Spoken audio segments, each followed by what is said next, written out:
धातु और अधातु को पहचानने की ट्रिक बताऊंगा, जिससे आप दुनिया भर में जितने भी एलिमेंट्स हैं बस उनको देखते ही बता दोगे कि ये धातु हैं या अधातु।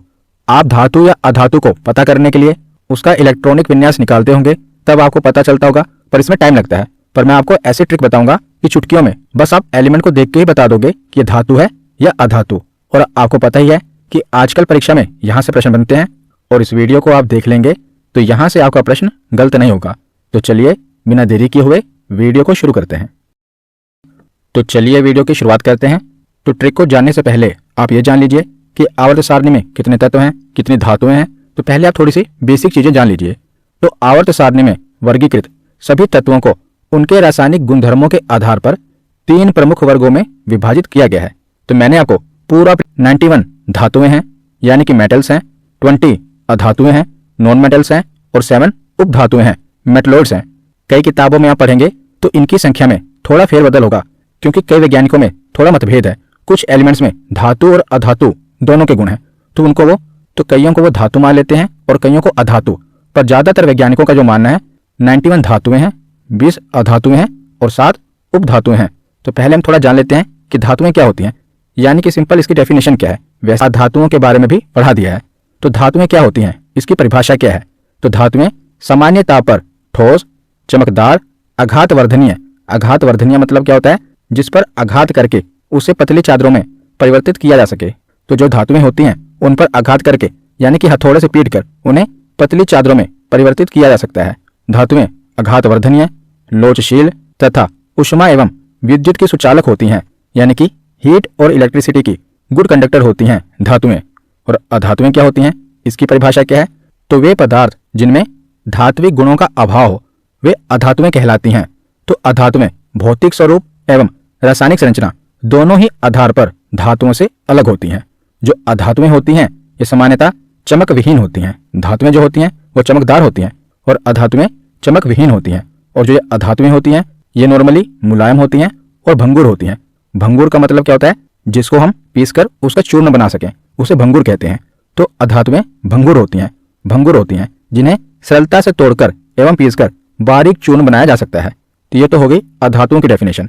अब हम देखते हैं उपधातुओं की डेफिनेशन, यानी कि मेटलॉइड। तो ऐसे विशिष्ट तत्व जिनमें धातुओं तथा अधातुओं दोनों के गुणधर्म पाए जाते हैं उन्हें उपधातुएं कहा जाता है। तो हमने धातुएं देखी, अधातुएं देखी। तो पीरियोडिक टेबल में कुछ ऐसे एलिमेंट होते हैं जिनमें धातुओं के गुण भी पाए जाते हैं और अधातुओं के गुण भी पाए जाते हैं, तो इन्हें उपधातुएं कहा जाता है।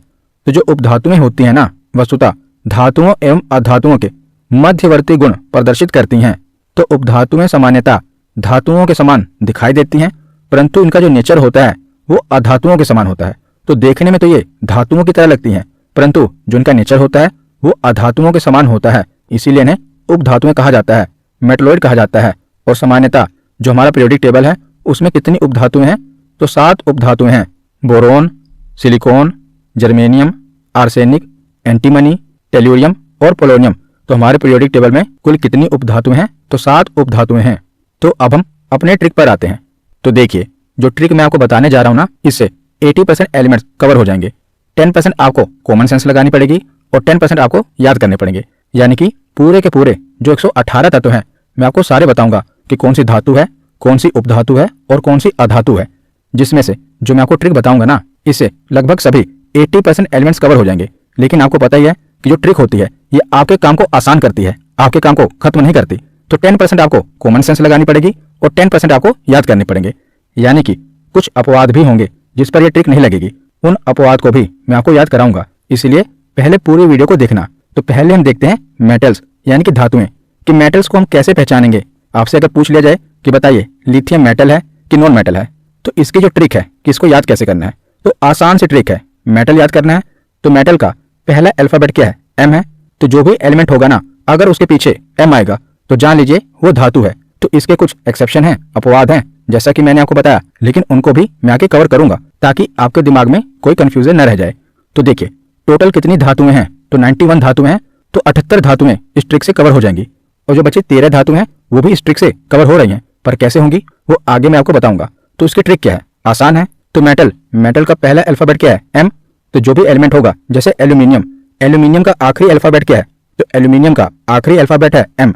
अगर हम हिंदी में भी देखें तो जो भी हम तत्व लिखेंगे ना, अगर उसके पीछे यम आएगा तो क्या होगी? धातु होगी। तो आपको पता ही है कि जो ये नाम लिखा होता है इसी को हम हिंदी में लिख देते हैं। जैसे लिथियम है तो लिथियम को हिंदी में लिथियम ही लिखेंगे। तो जिसके पीछे यम आएगा वो धातु होगी, और इंग्लिश में जिसके पीछे एम आएगा तो मेटल, तो उसके पीछे एम। जैसे देखिए लिथियम, लिथियम के पीछे क्या है? एम, तो ये धातु है। बेरिलियम, बेरिलियम के पीछे क्या है? एम है, तो ये भी धातु है। सोडियम, सोडियम के पीछे क्या है? एम है। तो देखिए एलिमेंट को देखते ही आपको पता चल जा रहा है ना कि ये क्या है? तो ये धातु होगी। तो इसी प्रकार आप देख रहे हैं ये टोटल कितनी धातु हैं? तो ये टोटल 78 धातु हैं। जैसे कुछ उदाहरण आप यहाँ भी देख लीजिए, ओस्मियम, इरिडियम, प्लेटिनम, सबके पीछे आप देख रहे हैं क्या है? एम है। इसीलिए मैंने इस अल्फाबेट को हाईलाइट भी कर दिया है। तो मेटल के पीछे क्या होगा? तो कौन सा एलिमेंट मेटल होगा जिसके पीछे एम होगा? तो जैसा कि मैंने आपको बताया कि 80% तो ट्रिक से याद हो जाएगा, और 10% कॉमन सेंस लगानी पड़ेगी, और 10% आपको याद करना पड़ेगा। तो अब बात आ गई कॉमन सेंस की। तो ये कुछ अपवाद हैं जिनके पीछे एम नहीं है फिर भी ये धातुएं हैं। जैसे गोल्ड, सिल्वर, आयरन, आप देखेंगे कि इनके पीछे एम नहीं है, फिर भी अगर आप कॉमन सेंस लगाएं तो बताइए गोल्ड यानी कि सोना, सोना धातु है कि अधातु? तो जाहिर सी बात है सोना हो, चांदी हो, लोहा हो या तांबा हो, ये क्या होती हैं? धातुएं ही होती हैं। और वैसे भी देखेंगे तो जो मैंने ट्रिक बनाई है ना वो यहाँ पर भी काम कर रही है। कैसे? कि जितने भी एलिमेंट्स है ना इनका आपको पता है एक सिंबल होता है। तो जैसे पीछे हमने क्या पढ़ा था? लिथियम, तो लिथियम का सिंबल क्या है? Li। तो पहला जो अल्फाबेट होता है इस सिंबल का वो कैपिटल होता है। Li में L कैपिटल होगा और जो दूसरा अल्फाबेट होगा वो स्मॉल होगा। तो Li का L कैपिटल है और जो I है वो स्मॉल है। तो लिथियम का Li लिया गया है तो वह इसका सिंबल है। बेरिलियम का Be लिया गया है। तो उसी प्रकार आप देखेंगे कि सिंबल कहाँ से लिए जाते हैं। तो जो भी ये एलिमेंट्स है ना तो ज्यादातर इनके जो लैटिन नेम है ना, लैटिन नेम से ही इनके सिंबल लिए जाते हैं। तो जैसे आप देखेंगे कि गोल्ड, गोल्ड का लैटिन नेम क्या है? तो गोल्ड का लैटिन नेम ओरम है, और कई बार रेलवे में प्रश्न पूछा गया है। तो ये जो तत्व हैं इनके लैटिन नेम भी पूछे जाते हैं। तो गोल्ड का क्या है? ओरम, और ओरम के पीछे भी आप देखेंगे तो जो अल्फाबेट है वो एम है। तो यहाँ पर भी मेरी ट्रिक एक तरह से काम कर रही है। तो आप इसका सिंबल भी देखेंगे तो गोल्ड का सिंबल क्या होता है? AU होता है, क्योंकि इसका लैटिन नेम ओरम है। जैसे सिल्वर, सिल्वर का लैटिन नेम क्या है? तो इसका लैटिन नेम अर्जेंटम है, और अर्जेंटम में भी आप देखेंगे कि पीछे क्या है? एम है। आयरन का लैटिन नेम क्या है? तो फेरम, फेरम में भी पीछे एम है। कॉपर का लैटिन नेम क्या है? क्यूपरम, इसके पीछे भी एम है। लेड, लेड यानी कि सीसा, इसका लैटिन नेम क्या है? तो प्लम्बम, इसके पीछे भी एम है। टिन का लैटिन नेम क्या है? स्टेनम, इसके पीछे भी एम है। कोबाल्ट का कोबाल्टम, निकेल का निकोलम, जिंक का जिंकम, मर्क्यूरी का हाइड्राजिरम, बिस्मथ का बाइस्म्यूटम, और टंगस्टन का वुल्फ्रेम। तो जितने भी ये लैटिन नेम है ना यहाँ से भी प्रश्न बने हैं। जैसे पूछा जाता है कि लेड का लैटिन नेम क्या है, टंगस्टन का लैटिन नेम क्या है। तो ये लैटिन नेम भी आपको पता होने चाहिए क्योंकि ये भी पूछे जाते हैं। तो यहाँ से भी आप देख रहे हैं कि ट्रिक काम कर रही है। और अगर आपको नहीं भी याद रहता तब भी कॉमन सेंस लगाइए कि सोना क्या है? तो धातु है, चांदी भी धातु है, लोहा भी धातु ही होती है, और तांबा भी धातु होती है। क्योंकि अगर आप केमिस्ट्री पढ़ रहे हैं तो इतना तो आपको पता होना ही चाहिए। तो टिन क्या होती है? टिन भी धातु है। कोबाल्ट, निकेल, जिंक ये सब धातु हैं। और जो मर्क्यूरी है यानी कि पारा है, ये आपको पता होगा कि इकलौती ऐसी धातु है जो सामान्य ताप पर द्रव अवस्था में पाई जाती है। ये मैंने आपको पढ़ाया है ना कि जो पारा है ये नॉर्मल टेम्परेचर पर द्रव अवस्था में पाई जाती है। तो ये तो आपको याद रहेंगे। लेकिन एक ऐसी धातु है जो है तो धातु लेकिन उसके पीछे एम अल्फाबेट नहीं है, तो वो कौन सी है? तो मैंगनीज। ये आपको याद करनी पड़ेगी। तो ये वाली धातु आपको याद करनी पड़ेगी कि जो मैंगनीज है वो भी धातु है। तो धातु के बाद अब हम अधातु की ट्रिक देखते हैं, यानी कि नॉन मेटल की ट्रिक देखते हैं। तो मेटल में हमने देखा कि जो अल्फाबेट था वो एम था। तो नॉन मेटल में क्या है? शुरुआत किससे हो रही है? एन से। तो जो भी एलिमेंट होगा जिसके पीछे एन होगा ना वो क्या होगी? अधातु होगी। तो कितना आसान है, मेटल में एम से शुरू हो रहा है तो जो भी एलिमेंट होगा जिसके पीछे एम है वो धातु है। और नॉन मेटल में एन से शुरू हो रहा है तो जो भी एलिमेंट होगा जिसके पीछे एन होगा वो अधातु होगी।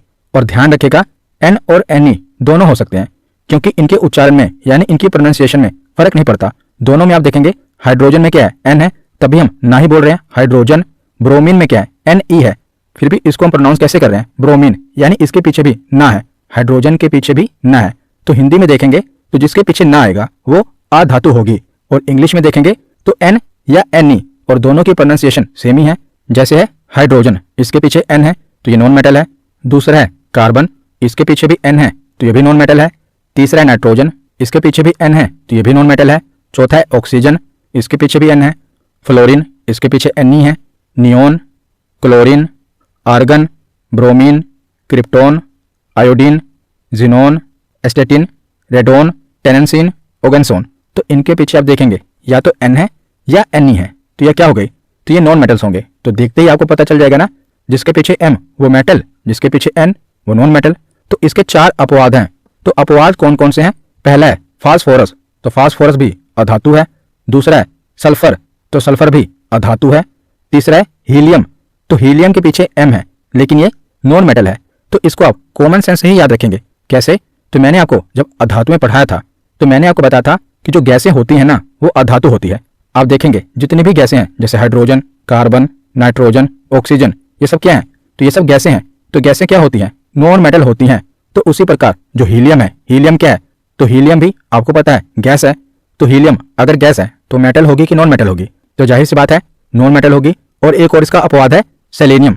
तो ये 4 आपको याद करने पड़ेंगे, सल्फर, फास्फोरस, हीलियम और सेलेनियम, जिसमें से मैंने आपको बताया कि 4 नहीं 3 ही याद करने पड़ेंगे। हीलियम तो मैंने आपको बता ही दिया कि जो भी गैस होती हैं वो नॉन मेटल होती हैं। तो सल्फर, फास्फोरस और सेलेनियम ये याद रख लीजिएगा, ये अपवाद है पर ये भी नॉन मेटल है। तो मेटल भी हो गया, नॉन मेटल भी हो गया। अब हम मेटलॉइड देखते हैं, यानी कि उपधातुएं देखते हैं। तो लास्ट में हम टेस्ट भी लगाएंगे और देखते हैं कि आप पहचान पाते हैं कि नहीं। तो अब हम उपधातुएं देखते हैं। तो उपधातुएं कितनी हैं?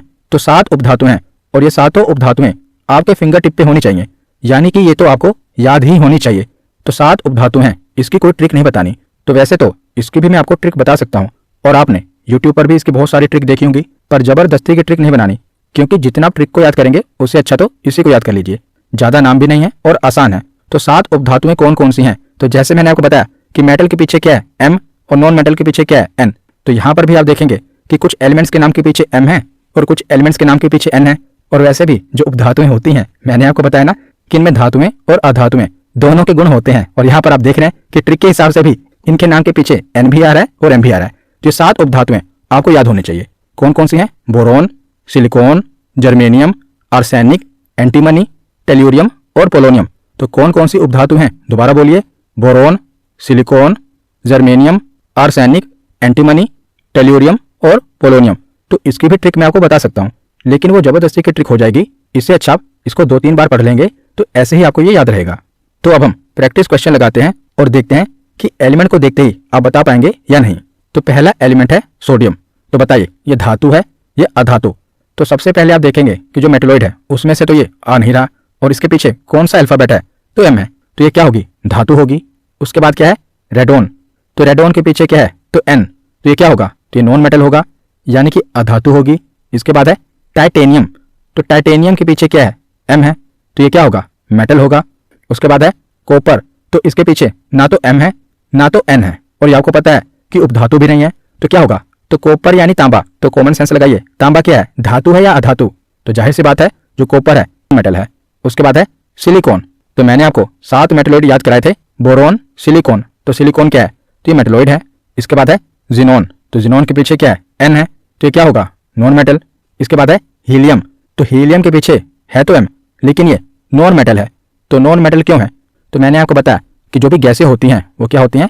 अधातु होती हैं, नॉन मेटल होती हैं। तो हीलियम के पीछे है तो M, लेकिन ये गैस है तो ये नॉन मेटल होगी। हीलियम के बाद है रुबिडियम। तो रुबिडियम के पीछे क्या है? M। तो ये क्या होगी? मेटल। उसके बाद है जिरकोनियम। इसके पीछे भी M है, ये भी मेटल होगी। इसके बाद है ब्रोमीन। तो इसके पीछे Ne है। तो मैंने आपको बताया चाहे N हो या Ne हो तो वो क्या होगा? नॉन मेटल होगा। तो 10 में से आपके कितने प्रश्न सही हुए कमेंट में जरूर बताना। तो आज की वीडियो यहीं पर खत्म होती है। कैसी लगी वीडियो कमेंट सेक्शन में जरूर बताना। धन्यवाद।